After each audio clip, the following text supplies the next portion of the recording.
Kasi nagkikapaguro isang muna ya. Tapos sa managing bayad mo, may kakadumdum kung pilabili na sa kwarta mo. Mayo na. Bawo? Kanami isang bana ko, gahurago ko.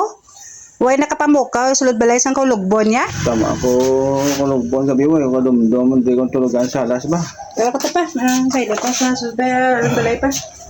Tulog ma. Di ka mo, di ka biyaw. Yung kadumdum ako, hindi ko alin ba?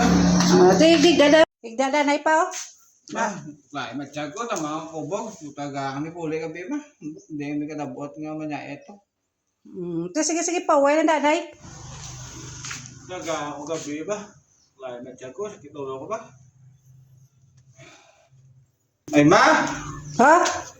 Ito si Kumel man akong kwarta nga, isa kalibon lang ni Bilin man. Ay, wala kaya kabalo kung din na katim kwarta. Basta nagika, paguruya muna, yan muna. Ang mga muna, yung nangasal mo mo yaman. Lipat nga do pilaman ito binayran naman nga, pero sobra lang ito, 1.5. Ubos nga, yung 3 mil, angkot ang 3 mil, ito man. Amo na, wala na kabalo kung din ka kato kwarta mo, kayo nauna mo pang biga-biga.